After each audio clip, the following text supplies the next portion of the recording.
Shalom, shalom frères et sœurs en Christ et bienvenue à la Rhapsodie du jeudi 18 août 2022. Rhapsodie écrite par le pasteur Chris Oyakilome et la lecture vous est offerte par les vérités de l'Évangile. Le thème d'aujourd'hui est « Rejoignez ce train en marche ». C'est le verset de Acte 19, verset 20 qui dit « La parole de Dieu a gagné en puissance et a prévalu. » Alléluia. Le pasteur Christ nous dit « La Bible nous dit que Jésus rendait ministère à des multitudes de personnes lorsqu'il parcourait les rues d'Israël.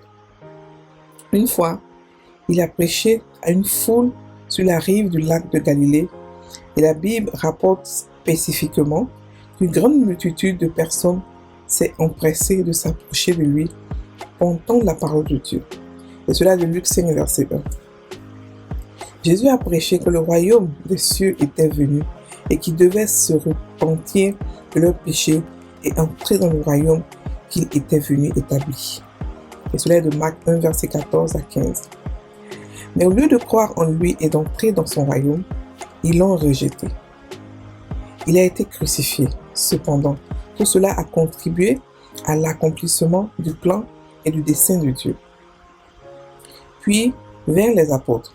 Eux aussi allèrent prêcher que le royaume de Jésus, le royaume que Jésus était venu établir est réel et que Jésus est le Fils de Dieu.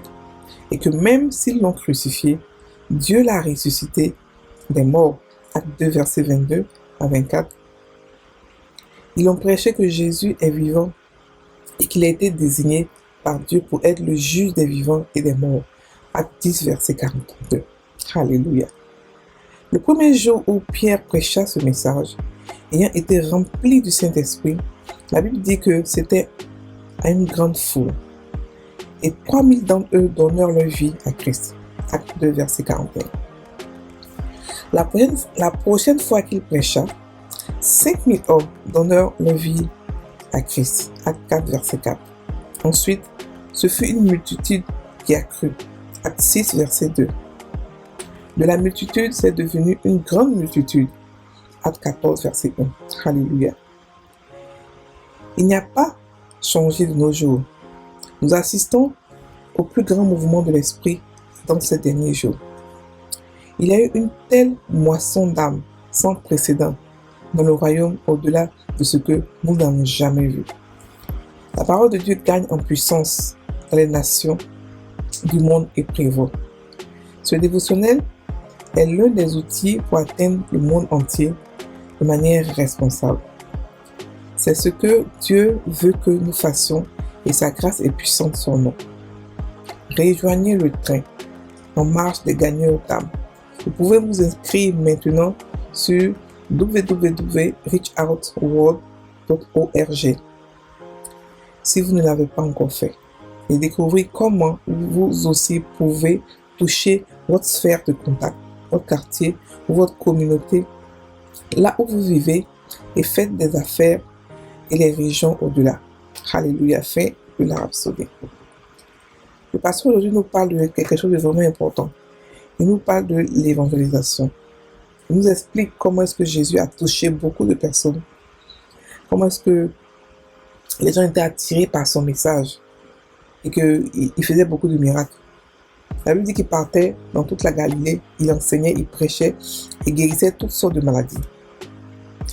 Et après, il a parlé de Paul, des apôtres aussi qui ont fait des grandes choses, qui ont aussi annoncé le royaume des cieux. Eux, ils ont dit, Jésus disait plutôt, le royaume des cieux est venu et qu'il fallait que les gens se répandent pour pouvoir recevoir, pour pouvoir entrer dans ce royaume. Les apôtres sont venus. Ils disent que le royaume des cieux que Jésus a établi est déjà là. Il fallait que tout le monde entre dedans, les gens entrent dedans parce que c'est un truc qui est gratuit, c'est donné à tout le monde gratuitement. Donc le pasteur dit que le premier jour Pierre a prêché selon la Bible, il a eu une grande foule, il a eu 3000 personnes. Le deuxième jour après, la Bible dit qu'il a eu une grande multitude, ça veut dire que les foules augmentaient de plus en plus de jour en jour. Imaginez quelqu'un qui prêche la première fois qu'il prêche. La première fois qu'il prêche, 3000 personnes se donnent à Christ. 3000 personnes vont dans le royaume des cieux. C'est merveilleux. C'est beau. C'est grandiose. En tant que chrétiens, nous devons rêver de ce genre de choses. Nous devons rêver, nous devons aspirer à vouloir nous aussi toucher des personnes, toucher des nations, toucher des gens en quantité. Alléluia. Quels sont vos rêves que vous faites en tant que chrétien? Lorsque vous dormez la nuit, avant de dormir, à quoi vous pensez? Jésus avait pour rêve de pouvoir toucher autant de personnes qu'il pouvait. Jésus avait pour rêve de pouvoir faire descendre, c'est-à-dire que établir, étendre le royaume des cieux dans le monde entier. Il avait ce rêve-là. Quel est votre rêve en tant que chrétien? Pour le royaume des cieux, qu'est-ce que vous voulez faire pour Dieu? Il ne suffit pas de dire, je vais quand j'aurai l'argent. Non. L'argent n'est pas votre seul talent, votre seul atout. Vous avez votre temps. Vous avez votre talent. Vous avez votre argent. Vous avez beaucoup de choses que vous pouvez mettre à la disposition de Dieu pour pouvoir toucher de nouvelles âmes. Nous avons ce dévotionnel qu'on appelle la Rhapsodie, qui est traduit dans plusieurs langues. Vous pouvez l'utiliser pour aller toucher des gens. Vous pouvez acheter chaque mois, faire un partenariat avec eux, avec Christ Embassy, et puis chaque mois, acheter d'autres, pour donner à vos voisins, pour donner à tous ceux qui sont autour de vous, pour même faire des évangélisations vous seuls. Allez dans les villages, partez un peu partout et faites des évangélisations. Pour ceux qui sont en Afrique, par exemple, particulièrement tous ceux qui sont en ville ont déjà entendu parler de Christ. Au moins, ce n'est pas eux tous qui l'ont entendu. Mais par contre, dans les villages, ils n'ont pas entendu parler de Christ. Ils n'ont pas été prêchés. La Bible n'a pas encore été prêchée. L'évangile n'a pas encore été prêché là-bas. Donc, vous pouvez partir dans les villages. Ce que Paul a fait, nous pouvons le faire. Ce que Jésus a fait, nous pouvons le faire. La parole de Dieu n'a pas changé. Aujourd'hui, demain et éternellement. Dieu n'a pas changé. Nous devons avoir ce genre de rêve, ce genre d'aspiration. Nous devons avoir, nous aussi, envie de ressusciter les morts, envie de guérir les malades. Lorsqu'on voit les malades dans les hôpitaux, n'attends pas peur, n'attends pas pitié d'eux. Nous sommes la solution, nous sommes la vie. Nous avons la vie de Dieu en nous. Nous sommes la lumière de ce monde, nous sommes le sel de ce monde. Donc nous devons nous mobiliser pour réellement saler ce monde, pour réellement éclairer ce monde, pour réellement apporter la vie aux gens. Alléluia. Nos frères et sœurs, rêvez grand, rêvez du royaume des cieux, rêvez de l'établissement, l'expansion du royaume des cieux partout où vous êtes. Soyez conscients du fait que vous apportez le royaume partout où vous partez.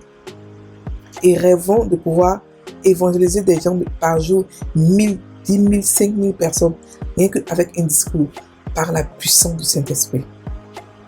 Alléluia. Mon frère et soeur, je vous exhorte à pouvoir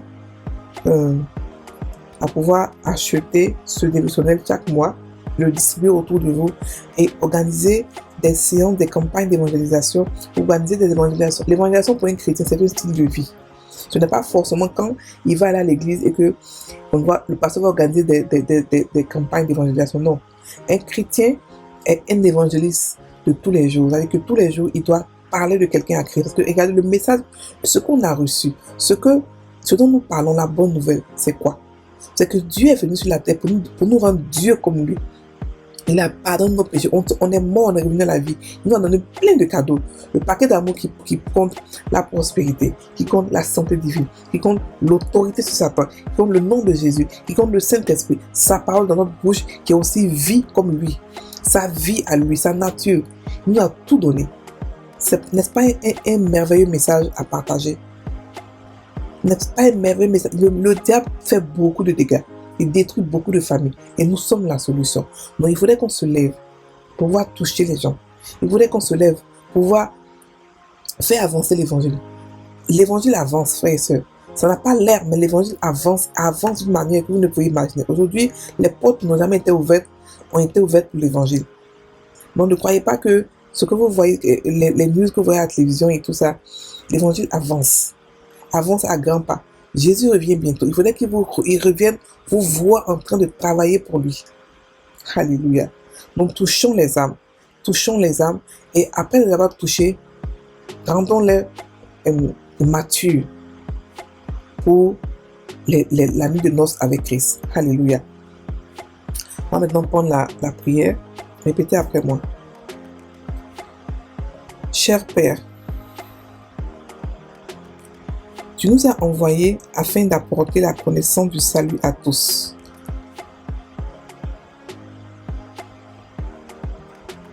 Avant la venue de Christ. Je m'engage à prêcher l'Évangile aujourd'hui. À porter ta parole jusqu'aux extrémités de la terre.